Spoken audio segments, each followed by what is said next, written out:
সমস্ত ছাত্রছাত্রীদের জানাচ্ছি দীপাবলির শুভেচ্ছা। আজকে আমাদের আলোচনার বিষয়বস্তু হলো বিএইচআইসি 110 এই পেপারের ইউনিট 2। এখানে যে আমাদের আলোচনার যে বিষয়বস্তুটা হচ্ছে আজকে আমাদের মার্কেন্টাইল পলিসিস এবং ভারতীয় ব্যবসা। মার্কেন্টাইল পলিসিস মানে হচ্ছে আমরা ধরেই নিচ্ছি যে যে সময়টা যে এখানে যে সময়টার কথা বলা হয়েছে মোটামুটি পলাশী যুদ্ধের পর থেকে সময়, এবং সেই সময় ব্রিটিশ সরকারের কি কি চেঞ্জ হয়েছে, হ্যাঁ, সেই সম্পর্কিত কিন্তু তারা কিভাবে এখানে ব্যবসা বাণিজ্য শুরু করলো সেই সম্পর্কে আমরা এখানে আলোচনা করা হবে। ব্যবসা বাণিজ্য কিভাবে আস্তে আস্তে বিকাশ লাভ করছিল বা দস্তকে কিভাবে ব্যবহার করছিল ইত্যাদি। তাহলে আমরা আগে এখানে যে প্রথম যে আমরা দেখতে পাচ্ছি যে 1957 খ্রিস্টাব্দে পলাশী যুদ্ধের পর ইস্ট ইন্ডিয়া কোম্পানি বাংলায় তার আধিপত্য স্থাপন করে। এটা আমরা সবাই জানি যে বণিকের মানদণ্ড কিন্তু রাজদণ্ডে পরিণত হয়েছিল। তাহলে 1957 খ্রিস্টাব্দে পলাশী যুদ্ধের পর ইস্ট ইন্ডিয়া কোম্পানি বাংলায় এই আধিপত্য সুপ্রতিষ্ঠিত করতে সমর্থ হয়, অর্থাৎ বাংলার নবাব বানানোর ক্ষমতা কিন্তু ইস্ট ইন্ডিয়া কোম্পানি নবাব মানে বাংলার সিংহাসনে কাকে নবাব হিসাবে বসানো হবে সেই অধিকার কিন্তু ইস্ট ইন্ডিয়া কোম্পানি অর্জন করায়। মানে তারা আমরা জানি যে বণিকের মানদণ্ড রাজদণ্ডে পরিণত হয়েছিল। ক্ষমতা ইস্ট ইন্ডিয়ান কোম্পানি অর্জন করা এবং বাংলার অর্থনীতি এবং রাজনীতি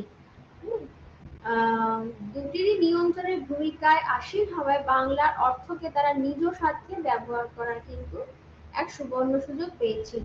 তাই পলাশীর পর থেকে ইউরোপে বাংলার সম্পদকে বিভিন্ন পথে পাঠানো শুরু করা হয়, যাকে কিন্তু বলা হয়েছিল সম্পদের বহির্গমন। আমরা এখানে যে মার্কেন্টাইল পলিসি বা বাণিজ্য নীতি বলতে গেলে কিন্তু আগে আমাদের এই বিষয়টি না মানে এটা আমাদের বলতেই হবে। আচ্ছা, এখানে সালটা এখানে ভুল লেখা আছে, 1757 খ্রিস্টাব্দে পলাশী যুদ্ধের পর হবে, এটা একটু সুবিধা হয়ে গেছে। তাহলে ইতিহাসের অনেকে ঐতিহাসিকদের অনেকেই সম্পদের বহির্গমন বা ড্রেন অফ ওয়েলথ বলতে অভিহিত করেছিলেন, কিন্তু রামমোহন প্রথম এখানে উল্লেখ্য যে আবার কেউ কেউ একে বলেছিলেন হচ্ছে প্লাসিড প্লান্ডার বা পলাশী লুণ্ঠন। একমাত্র রামমোহনই প্রথম বলেছিলেন যে অর্থনৈতিক সম্পদের বহির্গমন। ইহা দূর করতে যেসব কোম্পানির কর্মচারীরা কিন্তু এদেশে আসবেন তাদের পরিবার পরিজন এসে ভারতে বসবাস করেন তিনি সুপারিশ করেছিলেন। এই প্রসঙ্গ নিয়ে উত্তরকালে রমেশচন্দ্র দত্ত, রবীন্দ্রনাথ, দাদাভাই নওরোজি থেকে প্রমথ চৌধুরী পর্যন্ত যে চিন্তা করেছে তার পিছনে সদা উপস্থিত থেকেছে রামমোহনের এই যুক্তি এবং চিন্তা। তাই আমরা হঠাৎ করে তো মার্কেন্টাইল বা তার বাণিজ্য নীতি বা অবাধ বাণিজ্য নীতিতে হঠাৎ করে তো যাওয়া যায় না। তাহলে সেক্ষেত্রে আমাদের এই পলাশী যুদ্ধটা কিন্তু না বললেই উল্লেখ না করলেই নয়। এই প্রসঙ্গ নিয়ে উত্তরকালে রমেশচন্দ্র দত্ত, দাদাভাই নওরোজি, যেমন আমরা সবাই জানি তার বইয়ের নাম হচ্ছে poverty and rain of poverty and British rule in India. দাদাভাই নওরোজি থেকে প্রমথ চৌধুরী পর্যন্ত যে চিন্তা ভাবনা করেছিলেন তার পিছনে সদা উপস্থিত থেকেছে রামমোহনের এই যুক্তি এবং প্রকৃতপক্ষে বাংলা থেকে সম্পদের বহির্গমনকেই কিন্তু আর্থিক নিষ্ক্রমণ বা সম্পদের অপব্যবহার বলে উল্লেখ করা হয়েছে। রজনীকান্ত দত্ত তার ইন্ডিয়া টুডে নামক বিখ্যাত গ্রন্থে ভারতে অর্থনৈতিক নিষ্ক্রমণের ঘটনাটিকে 3টি পর্যায়ে ঘটেছে বলে উল্লেখ করেছে। প্রথম পর্যায় শুরু 1757 থেকে 1833 সালে। প্রথম পর্যায়টা আমার শুরু হচ্ছে 1757 থেকে 1757 শুরু হয় এবং শেষ হয় 1833 খ্রিস্টাব্দ। এই সময়কালকে তিনি প্রত্যক্ষ লুণ্ঠনের যুগ বলে অভিহিত করেছেন। এই সময়ের বৈশিষ্ট্য হলো, তাহলে এই সময়কালকে তিনি প্রত্যক্ষ লুণ্ঠনে, মানে এই যে সময়টা আমরা দেখছি 1757 থেকে 1833, এই সময়কালকে প্রত্যক্ষ লুণ্ঠনের যুগ বলে অভিহিত করা হয়েছে। এই সময় বৈশিষ্ট্য হলো পলাশী যুদ্ধের পরবর্তী সময়ে লুণ্ঠন ইস্ট ইন্ডিয়া কোম্পানির একচেটিয়া বাণিজ্য ও বাংলা রাজস্বের উদ্বৃত্তের সাহায্যে কোম্পানি রপ্তানি বাণিজ্যে অর্থ যোগান দেওয়া। তাহলে এই সময় বৈশিষ্ট্য হলো পলাশী যুদ্ধের, মানে এই সময় বৈশিষ্ট্য হলো পলাশী যুদ্ধের পরবর্তী সময়ে লুণ্ঠন, ইস্ট ইন্ডিয়া কোম্পানির একচেটিয়া বাণিজ্য ও বাংলার রাজস্বের উদ্বৃত্তের সাহায্যে কোম্পানি রপ্তানি বাণিজ্যে অর্থ যোগান দেওয়া। তাই এই যুগকে ইংরেজ ঐতিহাসিক পার্সিভাল স্পিয়ার নির্লজ্জ লুণ্ঠনের যুগ বলে উল্লেখ করেছে। এই সময় ইংরেজরা প্রচুর পরিমাণে সোনা, রূপা এবং অন্যান্য সম্পদ লুণ্ঠন করেছিলেন। এই সময় ইংরেজরা প্রচুর পরিমাণে সোনা, রূপা এবং অন্যান্য সম্পদ লুণ্ঠন করেছিল এবং তা ইংল্যান্ডে পাঠাবার পরে বাংলা থেকে সম্পদের কিন্তু বহির্গমন ঘটে। এই বহির্গমন কোম্পানি বাণিজ্য এবং আর্থিক রাজস্ব নীতির ফলেও কিন্তু ব্যাপকভাবে ঘটেছিল। আমরা মোটামুটি ভাবে যারা ইতিহাস নিয়ে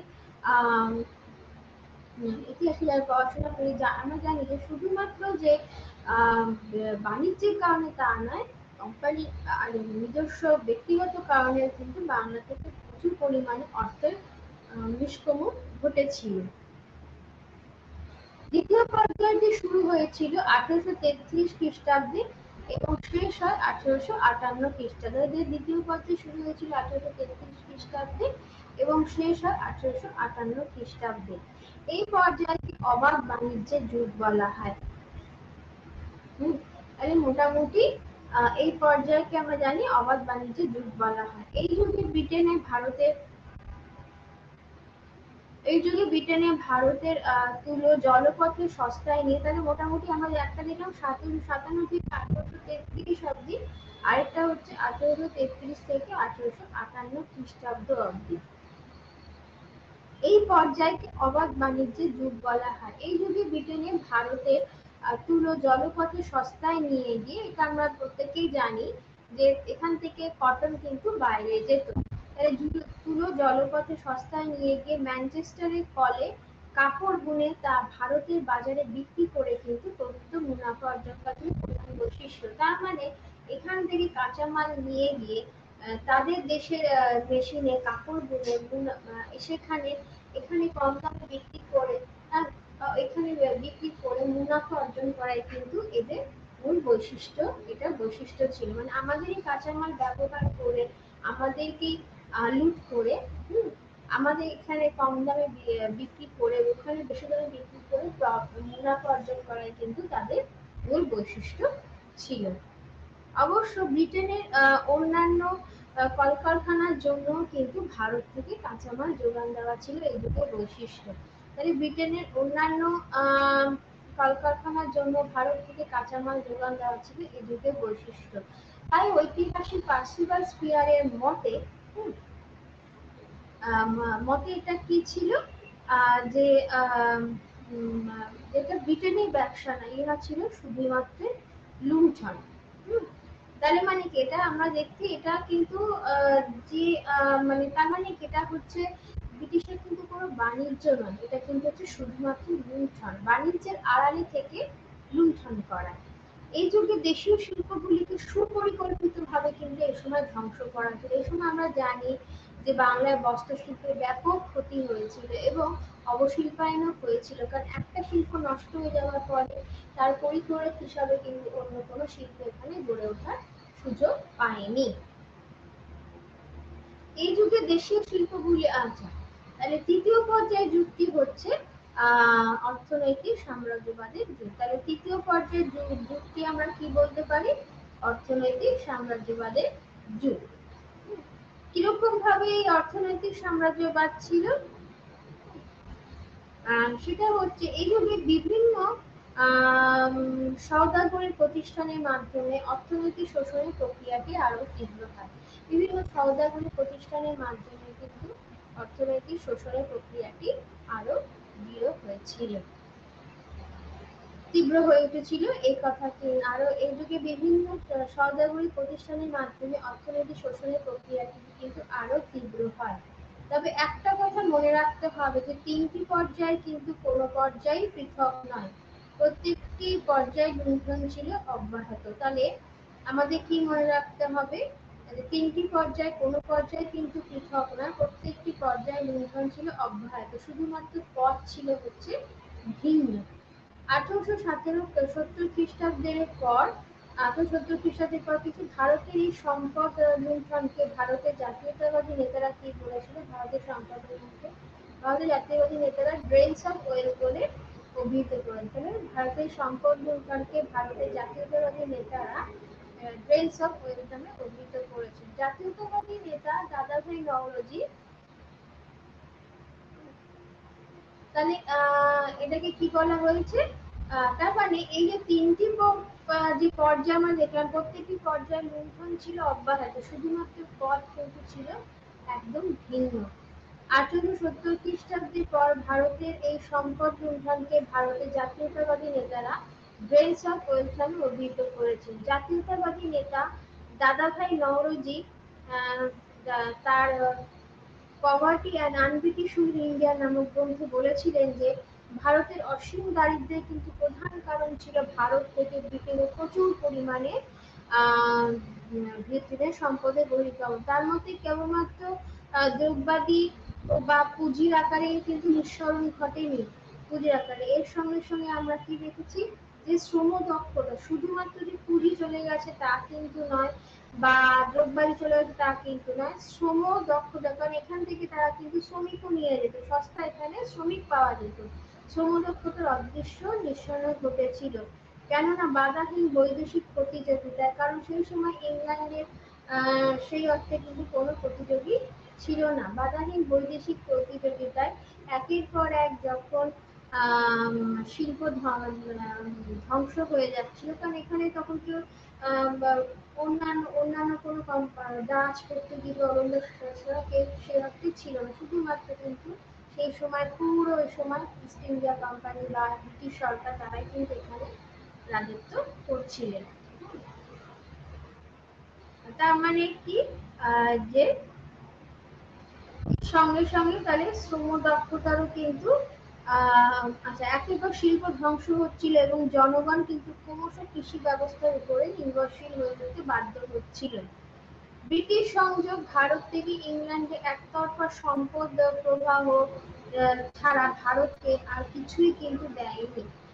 ব্রিটিশ সংযোগে ভারত থেকে ইংল্যান্ডে সেই সময়টা সম্পদ নিঃসরণ ছাড়া আর কিন্তু কিছুই দেয়নি। এটাই ছিল দাদাভাই বক্তব্যের সারাংশ। তার মধ্যে শিল্পায়নের সময় ইংল্যান্ডে যে যাত্রা, শিল্পায়নের নবযুগের দিকে ইংল্যান্ড যে যাত্রা শুরু করেছিল, ভারত থেকে সম্পদ হস্তান্তর দ্বারা বজায় রাখা না হলে তার গতি অবশ্যই স্লথ হয়ে যেত। তাহলে ইংল্যান্ডেও যেভাবে ওখানে বাণিজ্য শুরু হয়েছিল, ভারত থেকে যদি সেই সময় প্রচুর পরিমাণে সম্পদ ইংল্যান্ড না পাঠানো হতো, তাহলে কিন্তু তার গতি স্লথ হয়ে যেত। ভারতীয় সম্পদের হস্তান্তর, ভারতীয়, তাহলে আমরা কি দেখছি, ভারতীয় সম্পদের হস্তান্তরের আকারে ভারতীয় অর্থনীতির রক্তক্ষরণের মাধ্যমে কিন্তু, তাহলে মানে আমাদের সম্পদ নিয়ে কিন্তু ইংল্যান্ডে শিল্প যে এখানে শিল্প বিপ্লব হয়েছিল সেটা কিন্তু দ্রুততর কিন্তু শিল্পোন্নয়ন সম্ভব হচ্ছিল। আর এই আত্মত্যাগের জন্য কিন্তু ভারত কখনোই তার যথাযোগ্য প্রতিদান পায়নি। রমেশচন্দ্র মজুমদার, এমনকি বিপিনচন্দ্র তার গ্রন্থে ভারতের ইকোনমি, দুজনেই তাদের গ্রন্থে, রমেশচন্দ্র মজুমদার তার ইকোনমিক হিস্ট্রি অফ ইন্ডিয়া এবং Bipinchandra economic nationalism in India নামক গ্রন্থে সব জায়গায় কিন্তু তারা এই সম্পদ বহির্গমনের কথা কিন্তু তারা গুরুত্বপূর্ণ ভূমিকাতে উল্লেখ করেছেন। অধিকাংশ জাতীয়তাবাদী নেতাগণ এবং মার্ক্সবাদী ঐতিহাসিকেরা প্রায় সকলেই ভারত থেকে সম্পদ যে বিভিন্ন পথে ব্রিটেনে নিষ্ক্রমণ ঘটেছিল তা দেখিয়েছেন এবং প্রমাণ করতে তারা চেষ্টা করেছেন যে এই অর্থনৈতিক বহির্গমনে কিন্তু ভারতের অর্থনৈতিক মেরুদণ্ড ভেঙে দিয়েছিল এবং ভারতবাসী দারিদ্র্যের কষাঘাতে জর্জরিত হয়েছিল। কারণ এত পরিমাণ সম্পদ সেই সময় বেরিয়ে গিয়েছিল, তখন কিন্তু কিছু করার ছিল না। প্রকৃতপক্ষে 757 খ্রিস্টাব্দ থেকে কিন্তু আর্থিক নিষ্ক্রমণ শুরু হয়েছিল। এই সময় কোম্পানি এবং কোম্পানির কর্মচারীরা বিভিন্ন অসৎ পথে নবাবের নিকট থেকে টাকা আদায় করত এবং এই টাকা নগদ না পাঠিয়ে তারা হীরা ও দামি পাথর কিনে তা ইংল্যান্ডে পাঠাতো। মানে এই যে টাকাটা তারা নিত নবাবের কাছ থেকে, তা কিন্তু তারা কোন রকম নগদ পাঠাতো না, তারা হিরে বা অন্য দামি পাথর কিনে তা ইংল্যান্ডে পাঠাতো। তবে এনকে সিনহার মতে রয়েছে উপঢৌকন, এছাড়া উপঢৌকন কিন্তু ছিল, তারপরে তাদের পেনশন সে ভাতা সংক্রান্ত, সেইখানে কিন্তু ইংল্যান্ডে কর্মচারীদের পেনশনের যে টাকাটা সেটাও কিন্তু ভারত থেকে যেত। তাই এনকে সিনহা একে কি বলেছে, বাণিজ্য না লুণ্ঠন, বাণিজ্য না লুণ্ঠন বলে অভিহিত করে। মানে উপঢৌকন বাবদ কোম্পানি কর্মচারী যা টাকা আদায় করতো তার থেকে বহুগুণ বেশি অর্থ আদায় করে অবৈধ বাণিজ্যের মাধ্যমে। হেস্টিংস এবং সব উভয় মনে করেন যে বাংলা থেকে মূল্যবান ধাতুর বহির্গমনের ফলে বাংলার বাজারে কিন্তু মুদ্রা সরবরাহের পরিমাণ হ্রাস পেয়েছিল। আবার এক সময় কিন্তু ব্রিটেন থেকে সোনা এবং রূপা না এনে চীনের ক্যান্টন থেকে ব্রিটেনে যত পরিমাণ চা রপ্তানি হতো তার মূল্য বাংলা থেকে সোনা, রূপো এবং আপেল পাঠিয়ে তার মূল্য দেওয়া হতো। 1757, তার মানে কি হচ্ছে, ব্রিটেন থেকে সোনা রূপা এক সময় না এনে চীনের ক্যান্টন থেকে ব্রিটেনে যত পরিমাণ তার রপ্তানি হতো তার মূল্য কিন্তু বাংলা থেকে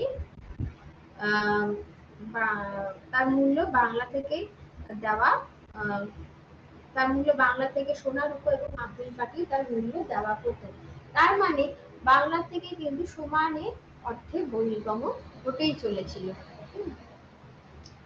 প্রায় 757 থেকে প্রায় 1797 খ্রিস্টাব্দ পর্যন্ত সোনা রূপো ব্রিটেন থেকে না এনে বাংলা রাজস্ব থেকে তাদের বাণিজ্যের মূলধন সরবরাহ করেছিল। মানে ক্রমশ বাংলাকে একদম মানে তাকে সম্পদের দিক থেকে প্রায় নিঃস্ব করে দেওয়া হচ্ছিল।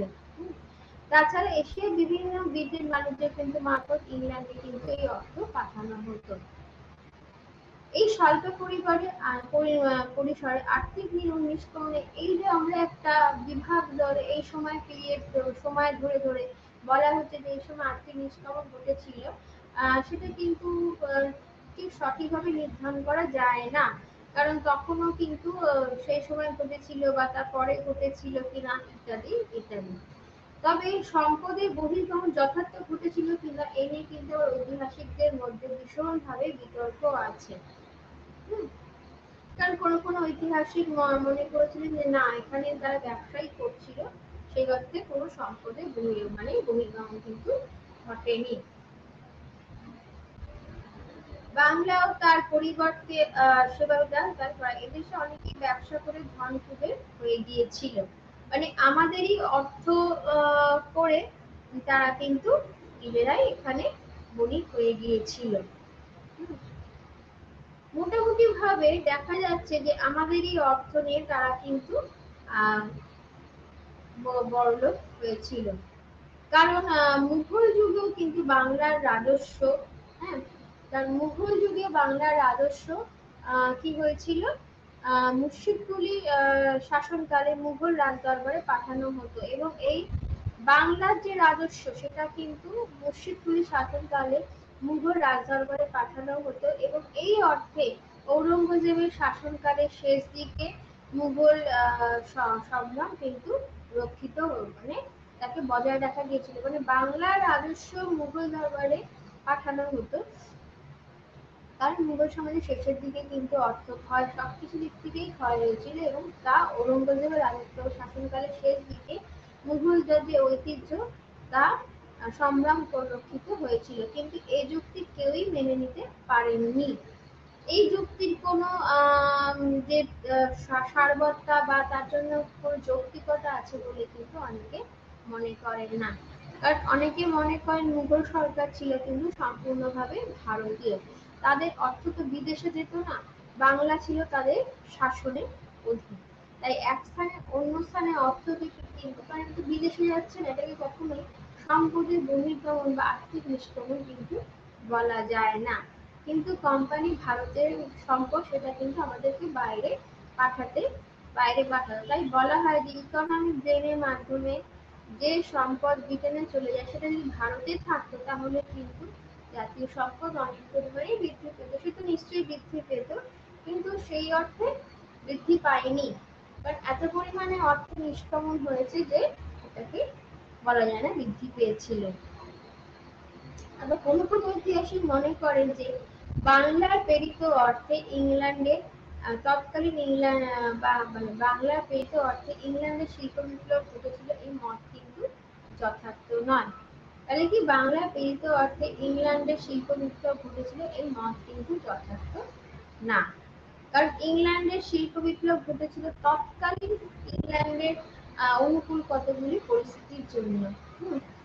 ইংল্যান্ডের শিল্প বিপ্লব কি ঘটেছিল তৎকালীন ইংল্যান্ডের অনুকূল কতগুলি পরিস্থিতির জন্য। সেখানে বাংলার অর্থের ভূমিকা ছিল খুবই অকিঞ্চিৎকর। তাহলে কি হচ্ছে সেখানে বাংলার অর্থের ভূমিকা ছিল খুবই কিন্তু অকিঞ্চিৎকর। তাছাড়া আরেকটি বিষয় তারা মনে করেন যে তা হলো আর্থিক বহির্গমনকে অত্যাধিক গুরুত্ব দিতে গিয়ে জাতীয়তাবাদীরা ভারতীয় সমাজের অভ্যন্তরে যে দ্বন্দ্ব এবং সংঘাত চলছিল, মানে একটা বলছে যে আমাদের এখান থেকে রাজস্ব দিয়ে ইংল্যান্ডের শিল্প বিপ্লব ঘটেছিল, তা কিন্তু নয়। ইংল্যান্ডে শিল্প বিপ্লব ঘটেছিল তাদের সেখানে শিল্প অনুকূল পরিস্থিতি ছিল, মানে জলবায়ু অন্যান্য অনেক কারণ কিন্তু আবহাওয়া বা সেখানে সমুদ্রের উপস্থিতি অনেক কারণে কিন্তু এখানে সেটা পরিস্থিতিটা ওই কারণে কিন্তু শিল্প বিপ্লবটা হয়েছিল। তাছাড়া আরেকটি বিষয় তারা মনে করেন যে তা হলো আর্থিক বহির্গমনকে অত্যাধিক গুরুত্ব দিতে গিয়ে সম্পদ বহির্গমনকে তারা এমনভাবে গুরুত্ব দিয়েছিল যে ভারতীয় সমাজের অভ্যন্তরে যে একটা দ্বন্দ্ব বা সংঘাত চলছিল সেই বিষয়গুলোকে তারা এড়িয়ে যান। আবার ভারতীয় কৃষকের দুর্দশা শুধুমাত্র রাজস্বের চাপ নয়, হ্যাঁ, জমিদার এবং মহাজনদের শোষণ এবং অত্যাচারকে জাতীয়তাবাদীরা লক্ষ্য করেননি বা গুরুত্ব দেয়নি। তাহলে জমিদার এবং মহাজনদের শোষণ এবং অত্যাচারকে জাতীয়তাবাদীরা লক্ষ্য করেননি বা গুরুত্ব দেননি। সম্ভবত উপরোক্ত যে বক্তব্যকে বললাম বা এই যে বক্তব্যের পরিপ্রেক্ষিতে কিছু বক্তব্য যুক্তি থাকে, কিন্তু তার অর্থ এই নয় যে তারা বাংলায় বিপুল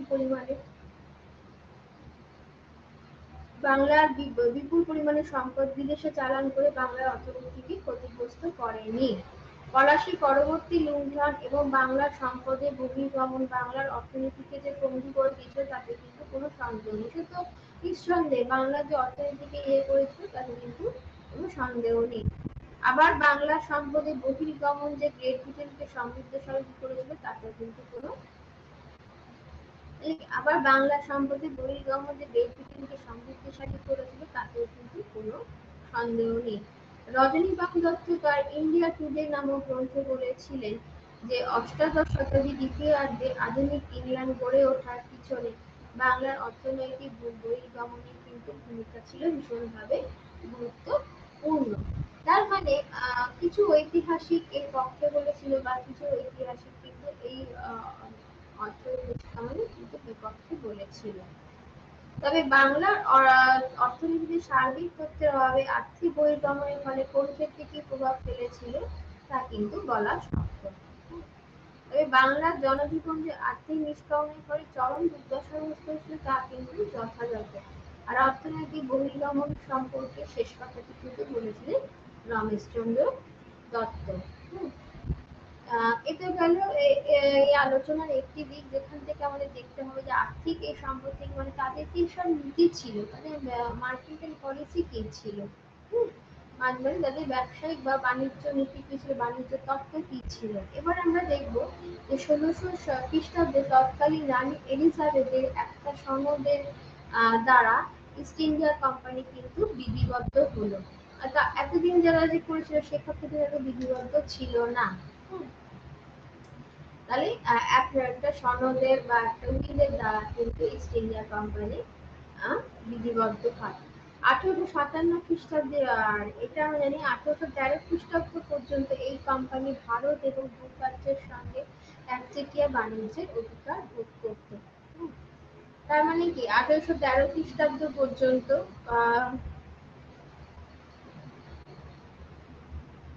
এই কোম্পানি ভারত ও দূরপ্রাচ্যের সঙ্গে একচেটিয়া বাণিজ্যের অধিকার কিন্তু ভোগ করত।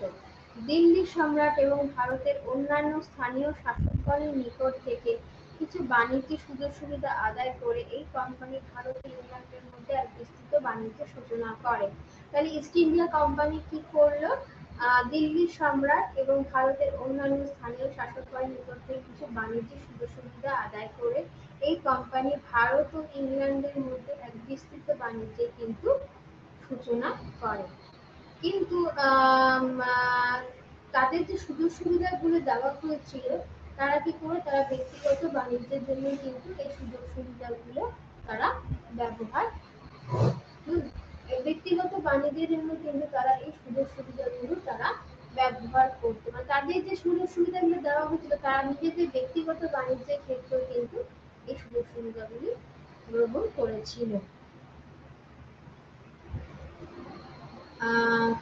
কোম্পানি যদিও রাষ্ট্রের এবং যখনই এই তারা ব্যক্তিগত বাণিজ্যে ব্যক্তিগতভাবে ব্যবহার করে তখন কিন্তু রাজা তখন এগুলো সম্রাটের সঙ্গে একটা সংঘর্ষের উদ্ভব হয়। কারণ তাদের তো ব্যক্তিগত বাণিজ্য করার জন্য তাদেরকে ওই সুযোগ সুবিধা দেওয়া হয়নি, তাদের দেওয়া হয়েছিল তাদের নিজস্ব তাদের কোম্পানি বাণিজ্য করার জন্য। ব্যক্তিগত বাণিজ্যের এখানে কিন্তু কোনো স্থানই ছিল না। কোম্পানি যদি রাষ্ট্রের অনুকূলে ভারতীয় বাণিজ্যের একচেটিয়া অধিকার ভোগ করত, কিন্তু কোম্পানির কর্মচারীরা লাভজনক বাণিজ্যের উদ্ভাব হলে নির্দ্বিধায় ব্যক্তিগতভাবে বাণিজ্য করত। পলাশী যুদ্ধের পর কোম্পানির কর্মচারীদের অবৈধ ও বেআইনি ব্যক্তিগত ব্যবসার এমন বিপুল প্রসার ঘটেছিল যে কোম্পানির কর্মচারীরাই কোম্পানির প্রতিদ্বন্দ্বীতে পরিণত হয়। তাহলে কি হলো? পলাশী যুদ্ধের পর কোম্পানির কর্মচারীদের অবৈধ বেআইনি ব্যক্তিগত বাণিজ্যের ব্যবসার এমন বিপুল প্রসার ঘটেছিল যে কোম্পানির কর্মচারীরা তাহলে পলাশী যুদ্ধের পর 1757 খ্রিস্টাব্দের পর কোম্পানির কর্মচারীদের অবৈধ এবং বেআইনি ব্যক্তিগত বাণিজ্যের এতটাই প্রসার ঘটেছিল যে কোম্পানির কর্মচারীরাই কিন্তু কোম্পানির প্রতিদ্বন্দ্বীতে পরিণত হয়েছিল। এতে কোম্পানির ক্ষতি হলে তারা তা নিয়ে কিন্তু বিশেষ মাথা ঘামায়নি। অভ্যন্তরীণ ব্যবসার ক্ষেত্রে এই তাদেরকে দস্তক দেওয়া হয়েছিল। এই অভ্যন্তরীণ ব্যবসার ক্ষেত্রে দস্তকের অপব্যবহার বন্ধ হলেও কোম্পানির কর্মচারীরা কিন্তু অন্যান্য ইউরোপীয় বণিকদের সহায়তায় নিজেদের ব্যক্তিগত বাণিজ্য অব্যাহত রাখে।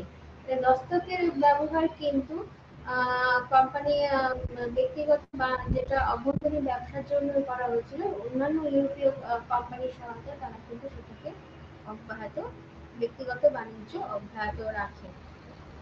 স্বাধীন ব্যবসায়ীরা বা ব্যবসা তাদের সঙ্গে হাত মেলায়। একই সময় কিন্তু পর্তুগিজ, ওলন্দাজ, ডেনমার্ক এবং ফরাসিরা কিন্তু ভারতীয়দের সঙ্গে বাণিজ্যে লিপ্ত ছিল। বয়নযোগ্য তুলো, রেশম, আফিম এবং সোরা এই যুগের প্রধান কিন্তু বাণিজ্য দ্রব্য ছিল।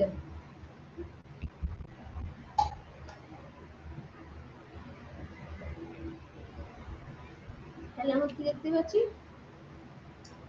বয়নযোগ্য তুলা এবং রেশম, আফিম এবং সোরা কিন্তু এই যুগের প্রধান বাণিজ্য ছিল। মোটামুটি ভাবে আমরা এই সময় রেশম এসব বাণিজ্য লক্ষ্য করি। একই সময় পর্তুগিজ, ওলন্দাজ, ডেনমার্ক এবং ফরাসিরাও কিন্তু ভারতের সঙ্গে বাণিজ্যে লিপ্ত ছিল। আচ্ছা, ব্রিটিশ ও ফরাসিরা প্রথমে তুলা এবং রেশমের বাণিজ্য করত, আর ওলন্দাজরা দূরপ্রাচ্যের সঙ্গে আফিম ব্যবসায় বিশেষ দক্ষতা অর্জন করেছিলেন। অষ্টাদশ শতাব্দীর মাঝামাঝি সময়ের মধ্যে ভারতের সঙ্গে ইংল্যান্ডের সরকারি বাণিজ্যের বার্ষিক পরিমাণ 30 লক্ষ টাকা অতিক্রম করেছিল। কোম্পানির জন্ম থেকেই কোম্পানির এই একচেটিয়া বাণিজ্যের বিরুদ্ধে ইংল্যান্ডের অ্যাক্সিনিং নামে বরাবরই ছিল। কিন্তু এই বিরুদ্ধতা সত্ত্বেও কোম্পানি তার একচেটিয়া বাণিজ্যের অধিকার কিন্তু ভোগ করে এসছে 1813 খ্রিস্টাব্দ পর্যন্ত। তার মানে নানা অসুবিধা সত্ত্বেও কিন্তু কোম্পানি একচেটিয়া বাণিজ্যের অধিকার ভোগ করেছিল 1813 খ্রিস্টাব্দ পর্যন্ত। কারণ পরবর্তীকালে 1813 খ্রিস্টাব্দে সমাজের দ্বারা এই বাণিজ্যিক প্রথায় কিন্তু কিছু চেঞ্জ করা হয়েছিল।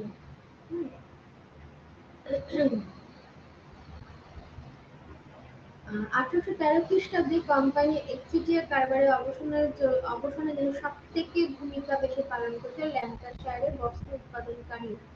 নেপোলিয়নের মহাদেশীয় অবরোধের জন্য ইউরোপ আমেরিকায় তারা যে বাজার হারিয়েছিল তাতে তাদের যে ক্ষতি হয়েছিল ভারত থেকে কিছু তারা কিন্তু তারা পুষিয়ে নিতে চেয়েছিল।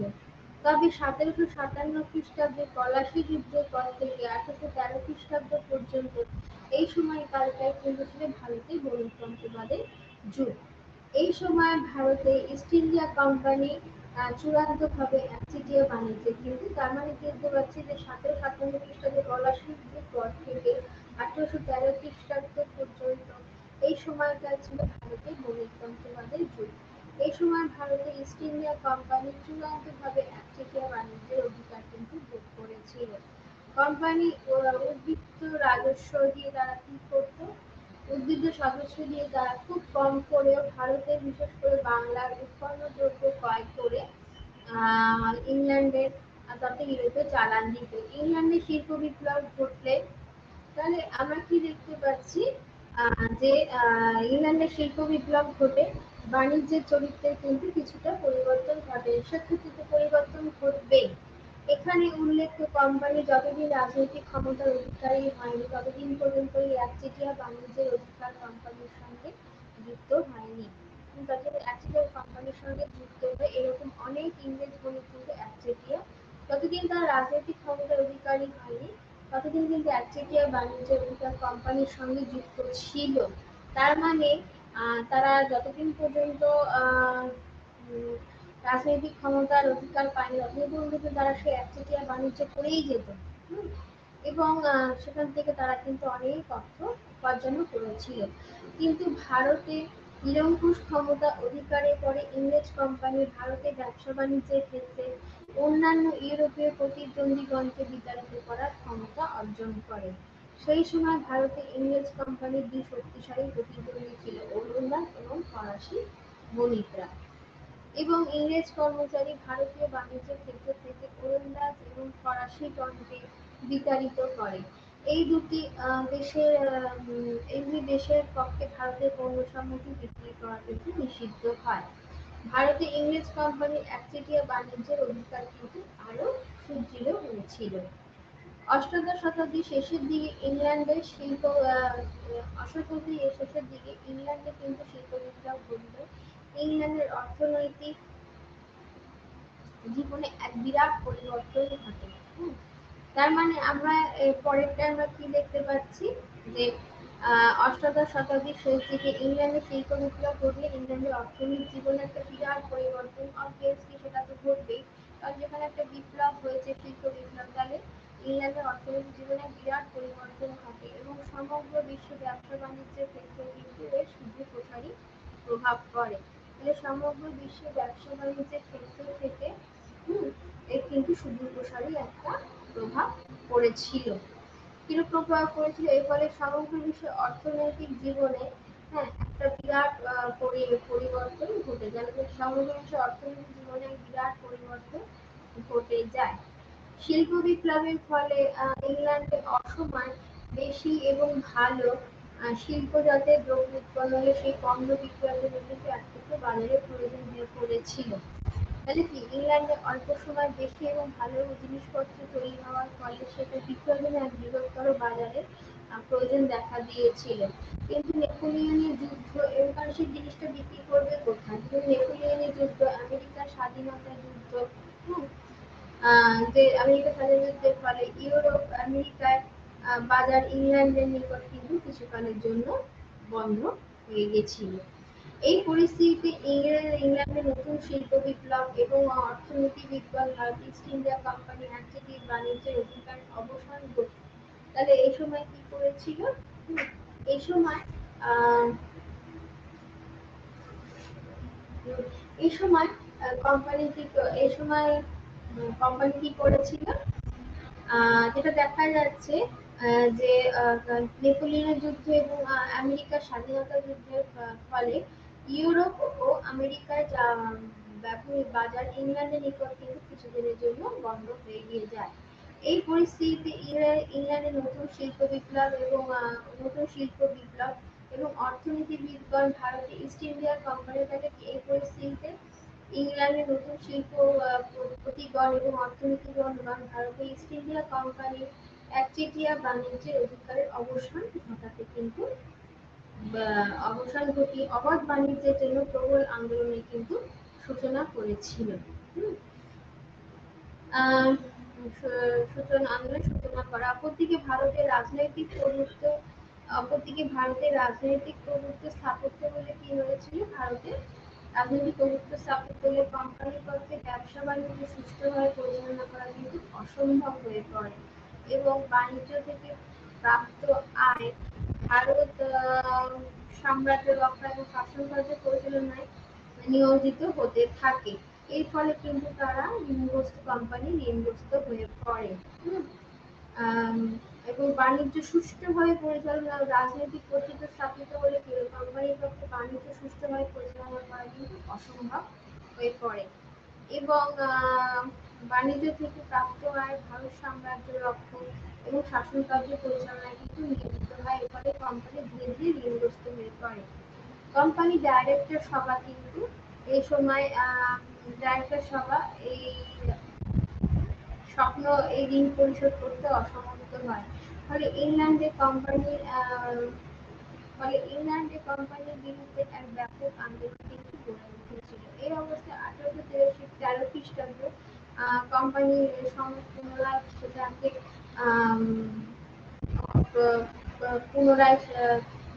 পুনরায় অনুমোদন করার সময় কোম্পানি একচেটিয়া যে বাণিজ্যের অধিকার তা কিন্তু রদ করার দাবি খুব প্রবলভাবে দেখা দিয়েছিল। কোম্পানি একচেটিয়া বাণিজ্যের অধিকার রক্ষা করার জন্য একমাত্র চীন সাম্রাজ্য কোম্পানি একচেটিয়া বাণিজ্যের অধিকার বহাল থাকে আর এবং ভারতীয় বাণিজ্য সকল ইউরোপীয়দের নিকট কিন্তু মুক্ত হয়ে যায় এবং অবাধ বাণিজ্য নীতি বা লেসে-ফেয়ার নীতি গৃহীত হয়। তাহলে কি 1813 খ্রিস্টাব্দে সাধারণত একমাত্র চীন সাম্রাজ্য এখানে কোম্পানি একচেটিয়া বাণিজ্যের অধিকার বহাল থাকে এবং ভারতীয় বাণিজ্য সকল জাতীয় এবং অবাধ বাণিজ্য নীতি কিন্তু গৃহীত হয়। 1813 খ্রিস্টাব্দে চার্টার আইন ছিল।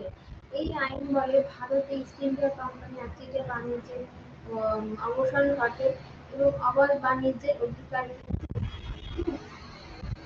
স্বীকৃত হয়। 1813 থেকে 1858 খ্রিস্টাব্দের মধ্যবর্তী সময় আমরা কি দেখতে পেয়েছি, তাহলে 1813 থেকে আমরা কি দেখতে পেয়েছি, 1813 থেকে মোটামুটি ভাবে 1858 খ্রিস্টাব্দের মধ্যবর্তী সময় ভারতে কিন্তু অবাধ বাণিজ্যের দরজা কিন্তু উন্মুক্ত হয়ে যায় এবং সেই সঙ্গে শুরু হয়ে যায় শিল্প পুঁজিবাদের যেটা মার্কিন শিল্প পুঁজিবাদের অর্থনৈতিক শোষণ। ব্রিকোডো এবং অ্যাডাম স্মিথ উভয় কিন্তু অবাধ বাণিজ্য, অ্যাডাম স্মিথ আমরা জানি অবাধ বাণিজ্য নীতি হচ্ছেন কিন্তু প্রবর্তক। অবাধ বাণিজ্য নীতি প্রচার করে এবং এই নীতি কিন্তু ব্রিটিশ সাম্রাজ্যের সহায়ক হয়েছিল। রিকার্ডো এবং অ্যাডাম স্মিথের অবাধ বাণিজ্য নীতি অনুযায়ী ভারতে অবাধ বাণিজ্য নীতি কিন্তু গৃহীত হয়। প্রকৃতপক্ষে অবাধে যে কোনো দেশের সঙ্গে যে কোনো দেশে পণ্য চলাচলকে কিন্তু অবাধ বাণিজ্য বলা হয়, কিন্তু ভারতের সঙ্গে ব্রিটেনের যে বাণিজ্য নীতিকে অবাধ বলা হয় তা প্রকৃতপক্ষে কিন্তু অবাধ ছিল না। কারণ আমরা জানি এখানে সবসময় কিন্তু ব্রিটিশ সরকার কি করতো, তারা সবসময় একচেটিয়া বাণিজ্য করতো। তাহলে কি ভারতের সঙ্গে তাদের সঙ্গে কিন্তু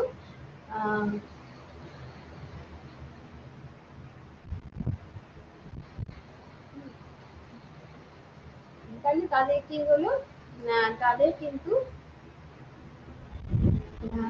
অবাধ ছিল না, কারণ তারা একচেটিয়া বাণিজ্য করতো এবং সেই নিয়ে কিন্তু ভারতীয়দের সঙ্গে কিন্তু তাদের একটা সংঘাত সবসময় চলতো।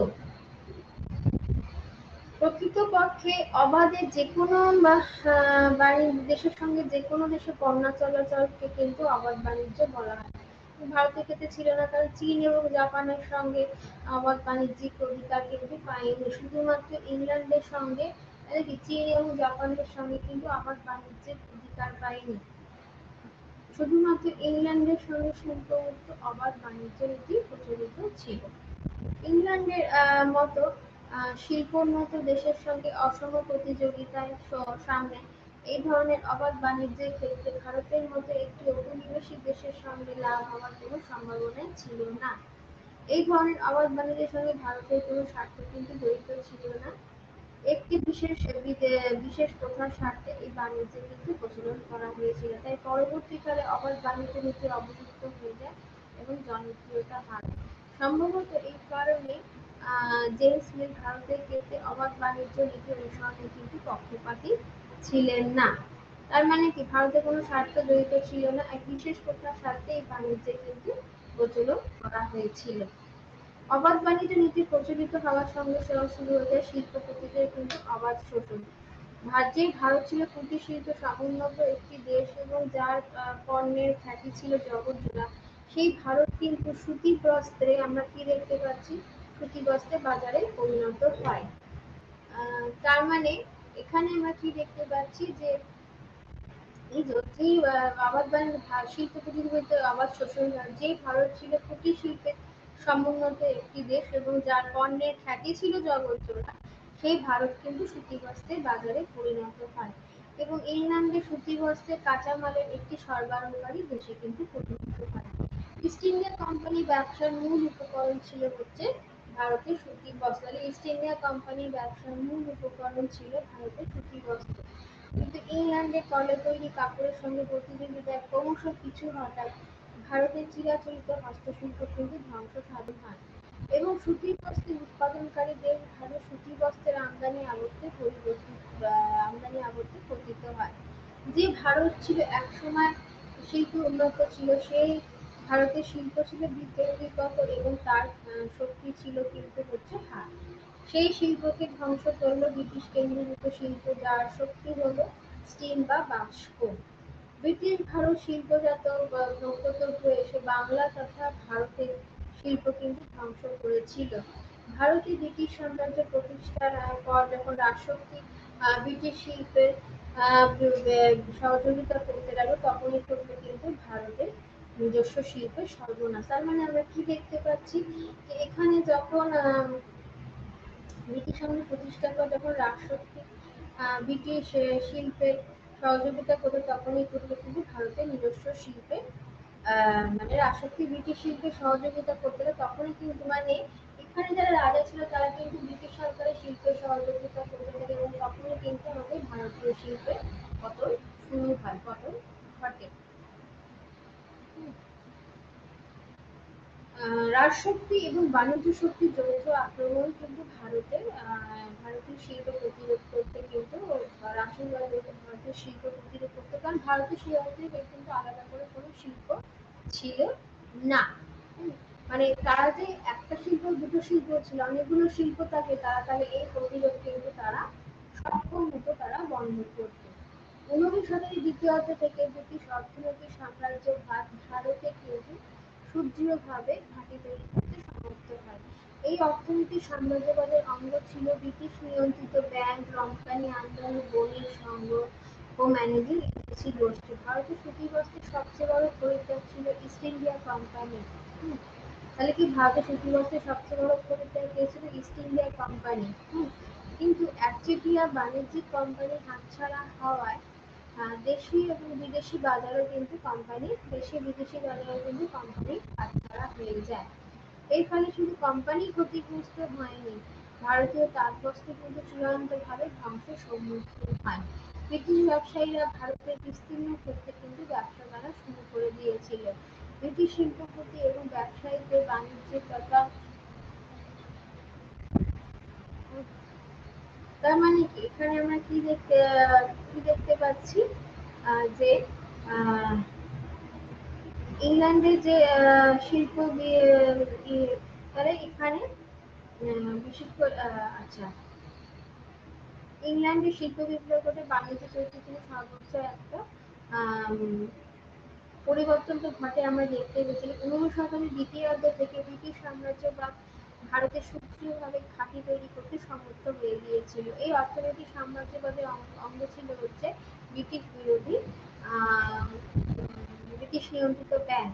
রপ্তানি আমদানি ছিল বৈষম্য আর ম্যানেজিং এজেন্সি গোষ্ঠী ছিল। ভারতের সুতি বস্ত্রের ধ্বংসের বড় পরীক্ষা ছিল ইস্ট ইন্ডিয়া কোম্পানি, কিন্তু একচেটিয়া বণিক কোম্পানি হাতছাড়া হওয়ায় দেশি এবং বিদেশি বাজারে কিন্তু কোম্পানি হাতছাড়া হয়ে যায়। কারণ একচেটিয়া বাণিজ্য অধিকার থাকতে পারে দেশি বিদেশি বাজারের যে অধিকার, হ্যাঁ, বাজারে কিন্তু কোম্পানি হাতছাড়া হয়ে যায়।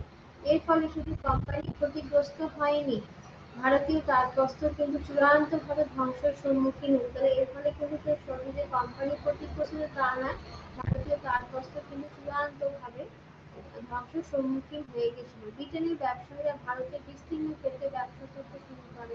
ব্রিটিশ শিল্পপতি ব্যবসায়ীদের বাণিজ্য তথা কিন্তু মুনাফা বৃদ্ধি পায়। ভারতের সঙ্গে ব্রিটেনের বাণিজ্যের পরিমাণেও কিন্তু তারতম্য রয়েছে। ভারতের সঙ্গে ব্রিটেনের বাণিজ্যেও কিন্তু পরিমাণে তারতম্য লক্ষ্য করা যায়।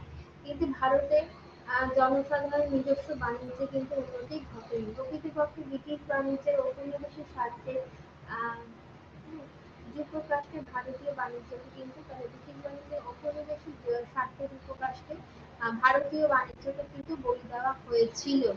ইংল্যান্ড ছাড়া পৃথিবীর অন্যান্য দেশেও কিন্তু ভারতীয় পণ্যদ্রব্যের রপ্তানি অস্বাভাবিকভাবে হ্রাস পেয়েছিল। কারণ ভারতে তো সেই অর্থে কিন্তু তো তোমার তো অর্থের হয়েছিল না, আহ, অর্থের তার ফলে এখান থেকে পণ্যদ্রব্য বাইরে রপ্তানি অস্বাভাবিকভাবে হ্রাস পায়। উদাহরণ হিসাবে উল্লেখ করা যায় 1831 খ্রিস্টাব্দে আমেরিকায় ভারতীয় বস্ত্র রপ্তানি হয়েছিল 13,063 গাঁট। 1829 খ্রিস্টাব্দে তা 258 গাঁটে এসে কিন্তু তা নেমে যায়। তার মানে কতটা পরিমাণে সেখানে ধ্বংস মানে হয়েছিল, মানে এত লোক ছিল ব্রিটিশ সরকারে, এত পরিমাণে এখান থেকে শিল্প করে তার সেটাকে নষ্ট করে কি হয়তো তারা এখানে চলে গিয়েছিল। ভারতীয় পণ্য তৈরি শিল্পে যেহেতু তাদের ব্রিটিশ পণ্য আমদানি করতে হতো, সেই জন্য বিনিময়ের মূল্য মানে শেষ করতে থাকলো কৃষিজ দ্রব্যে। তাহলে কি ভারতে পণ্য তৈরির যে শিল্পটা ছিল, যেটা যেহেতু তাকে ব্রিটিশ পণ্য আমদানি করতে হতো এবং সেই সব জিনিসের মূল্য সে শোধ করতে থাকলো কৃষিকে দেবে। তার মানে কৃষি এবং শিল্প দুদিক থেকেই কিন্তু সে ক্রমশ শোষিত হতে থাকে।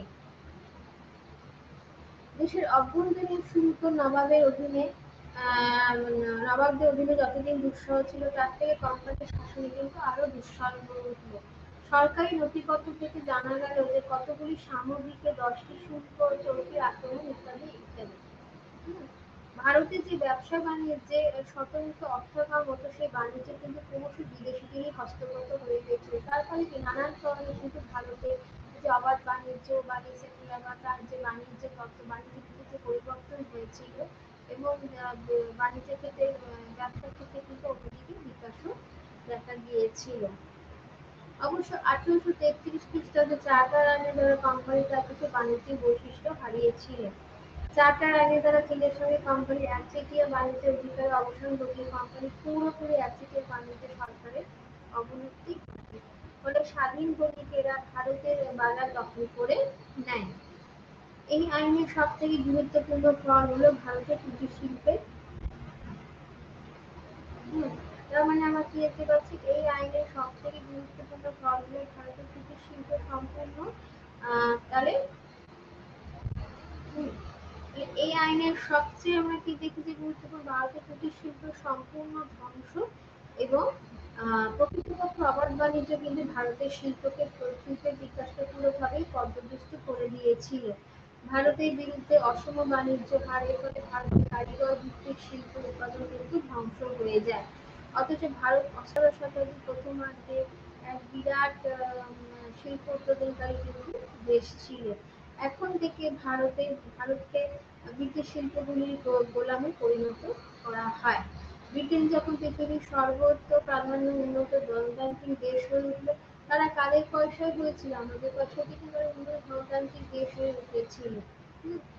ঠিক সেই সময় ভারতবর্ষ কিন্তু একটি অনুন্নত উপনিবেশ পরিণত হল এবং সেখান থেকে কিন্তু ভারতের ধ্বংসের একটা সূচনা হয়েছিল। ভারতের না, সেই সময় কিন্তু ধ্বংসের সূচনা হয়েছিল। সব দিক থেকে কিন্তু ভারত একটা অনুন্নত উপনিবেশ। তার অর্থ নেই, তার শ্রমিক বাইরে চলে যাচ্ছে, তার জীবনগুলোকে নিয়ে তারা চলে যাচ্ছে। ব্রিটেনের শিল্পজাত প্রয়োজনীয়তা বা দায়িত্ব ভারতের উপরে কিন্তু, তাহলে আমরা কি দেখতে পাচ্ছি যে ব্রিটেনের যে শিল্পজাত আহ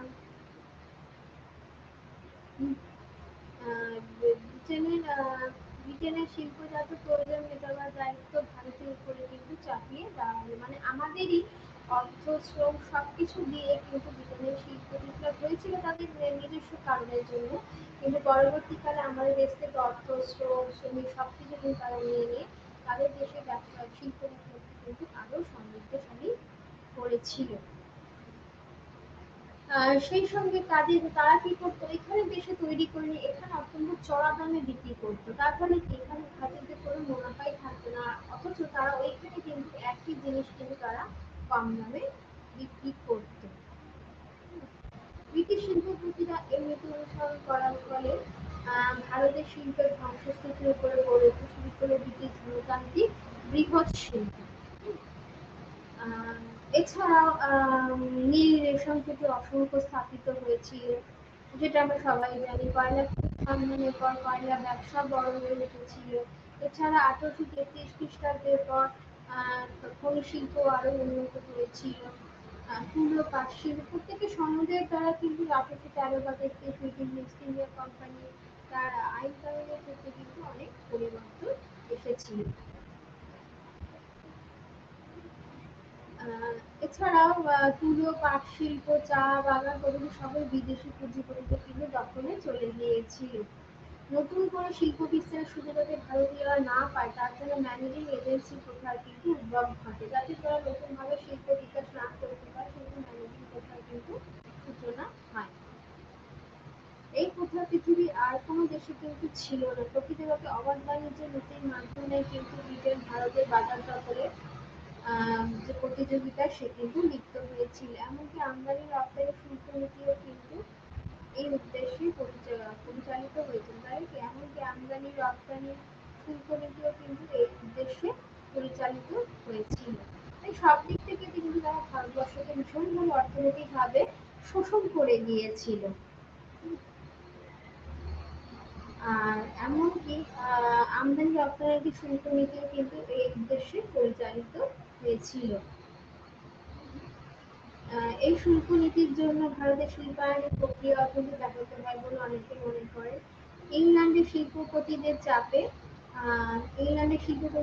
এখানে কি হয়েছিল, ভারত সরকার কিন্তু এ ধরনের অসম শুল্ক নীতি কিন্তু গ্রহণ করেছিল। এই শুল্ক নীতি ভারতের শিল্প বিকাশের ক্ষেত্রে কিন্তু কোনোভাবেই লাভজনক হয়নি। একমাত্র বিসমার্কের শিল্প সংরক্ষণ নীতি ছিল কিন্তু ভারতীয় শিল্পকে ভারতে রক্ষা করার একমাত্র উৎসব। ঔপনিবেশিক ভারতের কিন্তু এতটাই তা সম্ভব ছিল না। এখানে উল্লেখ্য যে ভারতের উপরে ব্রিটেনের কড়া নিয়ন্ত্রণ যদিও থাকা সত্ত্বেও 19 দ্বিতীয়ার্ধে মানে 19th সেঞ্চুরি দ্বিতীয়ার্ধে বহির্বাণিজ্যে কিন্তু অভূতপূর্ব উন্নতি ঘটেছিল। বহির্বাণিজ্যে কি হয়েছিল, অভূতপূর্ব কিন্তু উন্নতি ঘটেছিল। তাই অনেকে একে ভারতের অর্থনৈতিক ইতিহাসে বাণিজ্যের বিপ্লব বলে কিন্তু অভিহিত করেছে। আসলে এই সময় যে বিপ্লব হয়েছিল তা বাণিজ্যিক বিপ্লব না, বাণিজ্যের কিন্তু প্রসার মাত্র। সুয়েজ খাল দিয়ে ভারতের সঙ্গে ব্রিটেন তথা ইউরোপের যোগাযোগের সহজে সময় লাগে কম এবং পরিবহনে কিন্তু খরচাও হ্রাস পেয়েছিল। এর ফলে বাণিজ্যের পরিমাণ যে বৃদ্ধি পেয়েছিল তা কিন্তু নয়, বহির্বাণিজ্যের চরিত্রেও কিন্তু পরিবর্তন ঘটে যায়। তবে ভারতের বহির্বাণিজ্যে এই প্রথা কিন্তু কোনো মতে স্বাভাবিক ছিল না। মানে ভারতের যে বহির্বাণিজ্যের প্রথা কিন্তু বহির্বাণিজ্যের প্রথা কোনো মতেই কিন্তু স্বাভাবিক ছিল না। এই প্রসারের লক্ষ্য ছিল সাম্রাজ্যবাদী, মানে সবকিছুর মধ্যেই কিন্তু তারা নিজেদের স্বার্থকে দেখত। ইস্ট ইন্ডিয়ান কোম্পানি বলো বা ব্রিটিশ সরকার, তারা কিন্তু নিজেদের স্বার্থ দেখত। সে বহির্বাণিজ্য হোক কি অভ্যন্তরীণ বাণিজ্যের উন্নতি হোক বা যাই হোক না কেন। রপ্তানি বৃদ্ধির কারণ হলো সুয়েজ দিয়ে মাল পরিবহন হারে হ্রাস এবং অবাধ বাণিজ্য নীতি। এই বহির্বাণিজ্যের ফলশ্রুতি হিসাবে ব্রিটেন তৈরি করা পণ্য ভারতের বাজার ভাসিয়েছিল এবং ব্রিটেন বাধ্য করল কাঁচামাল কিন্তু রপ্তানি করতে।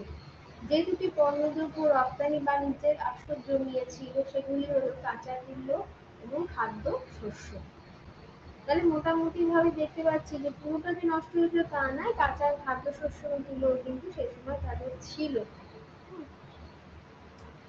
ভারতের মোট রপ্তানি বাণিজ্যের ক্ষেত্রে কিন্তু একই জিনিস দেখা যায়, অর্থাৎ ভারতের অর্থ বিদেশে চলে যেত। 19 শতাব্দীর প্রথম দশক পর্যন্ত ভারত থেকে প্রথমত উৎপন্ন সামগ্রী রপ্তানি করা হতো এবং অন্যদিকে মূলধন ধাতু এবং শক্তির পণ্য আমদানি করা হতো। কিন্তু 19 শতাব্দীর দ্বিতীয়ার্ধ থেকে প্রথমত কৃষিজাত পণ্যের রপ্তানি কিন্তু শুরু হয়। প্রকৃতপক্ষে অবাধ বাণিজ্য ভারতের মাত্র একটি দেশে যে ব্রিটিশ পণ্য সরবরাহের ক্ষেত্রে বিশেষ করে বস্ত্র শিল্পের সরবরাহে কিন্তু শীর্ষে ছিল। তাকে ব্রিটেনের উৎপন্ন সুতি বস্ত্র বাজারে পরিণত করে। এই সময় বস্ত্র শিল্পকে রক্ষা করতে কত শিল্প সংগ্রাম করেছে, কিন্তু ভারত পরাধীন থাকায় কিন্তু তা সম্ভব হয়নি। তাই ভারতীয় বুদ্ধিজীবীরা বিসমার্কের মতো শিল্প সংরক্ষণ নীতি ঘোষণা করে শিশু ভারতীয় শিল্পকে রক্ষা করার উপদেশ দিয়েছিলেন।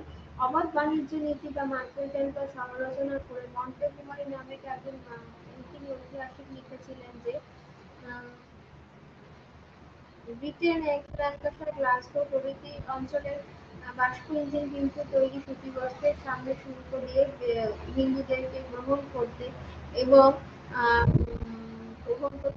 বাংলা বিহারে তাঁতের শাড়ি এবং মধু সুন্দর ছাপা শাড়ি যাতে রপ্তানি করতে না পারে তাদের কিন্তু তাহলে একদিকে তাকে যেমন দিচ্ছে, তাকে অন্যদিকে প্রচুর পরিমাণে তাকে শোষণও করছে ভারতবর্ষ। শাড়ি যাতে রপ্তানি না করতে পারে তার জন্য কিন্তু উচ্চ নিষিদ্ধ শুল্ক আরোপ করা হয়েছিল। তবে ফলে ভারতীয় অর্থনীতিকে গণতান্ত্রিক অর্থনীতি বলে চিহ্নিত না করে ঔপনিবেশিক অর্থনীতি বলাই সমীচীন। ব্রিটেন ভারতীয় অর্থনীতিকে তার নিজের অর্থনীতির পথে কিন্তু পরিণত করে। এর প্রত্যক্ষ ফল হিসেবে জাতীয় ভারতের কৃষি ও শিল্পে নিদারুণ মন্দা দেখা যায়। তার মানে আমরা যে আলোচনাটা দেখতে পাই, তার মানে এখানে আমাদের প্রথমেই কিন্তু হচ্ছে পলাশী যে আলোচনাটা আমাদেরকে করতেই হয়েছে। কারণ পলাশীর যুদ্ধ যদি আমরা না করি তাহলে কিন্তু এই যে কি করে ব্রিটিশ সরকার বাণিজ্যে গিয়েছিল, কি করে সে মামলিকের মানদণ্ড রাজদণ্ডে পরিণত হয়েছিল, তার মানে এটা কিন্তু আমাদের মোটামুটি ভাবে সেভাবেই আমাদেরকে ইয়ে করতে হয়, আলোচনা করতে হয়েছিল। কারণ এটা না হলে কি করে ব্রিটিশ সরকার এখানে একটা ব্যবসা বাণিজ্য তৈরি করলো বা করলো, সেটা তো কখনোই সেইভাবে করা যায় না বা বলা যায় না। হঠাৎ করে লেসে ফেয়ার বা অবাধ বাণিজ্য নীতি কোথা থেকে এলো, কেনই বা এলো, ভারতের সম্পদের বহির্গমন কিভাবে হয়েছিল, ইত্যাদি ইত্যাদি। মোটামুটি ভাবে এই আলোচনার মাধ্যমে আমরা দেখতে পাচ্ছি যে ভারতের সেই সময় বাণিজ্যে কিন্তু সেই অর্থে যে খুব লাভ ছিল তাও কিন্তু না, কারণ আর্থিক নিষ্কামন ছিল। সেই সঙ্গে ব্রিটিশ সরকার তাদেরকে প্রচন্ডভাবে শোষণ করছিল, শ্রমিক সংক্রান্ত শোষণ বা কাঁচামাল সংক্রান্ত। এখান থেকে যতই তাদের অনুকূল পরিবেশের জন্য শিল্প বিপ্লব ইংল্যান্ডে হোক না কেন, কিন্তু এখান থেকে তারা কাঁচামাল নিয়ে বাইরে তারা কাঁচামাল নিয়ে যেত এবং এখান থেকে শ্রমিক নিয়ে যেত, মানে এখানে সস্তায় শ্রমিক পাওয়া যেত, নিয়ে ওখানে জিনিসপত্র তৈরি করে ওখানে চড়া দামে বিক্রি করে এখানে কিন্তু তারা আর করতো না। তাহলে মোটামুটি ভাবে আমাদের আমরা প্রায় আলোচনার শেষের দিকে চলে এসেছি এবং এই আলোচনায় আমাদের এটা আমরা দেখতে পেলাম যে কিভাবে একটি কোম্পানি তারা দস্তকের অপব্যবহার করে বা সুযোগ সুবিধার অপব্যবহার করে তারা বাণিজ্যকে কিভাবে তারা করায়ত্ত করেছিল। এবং কিভাবে তারা 200 বছর ভারতবর্ষে তারা করেছিল। তো আমাদের আলোচনা আজকে এখানেই সমাপ্ত করলাম। নমস্কার।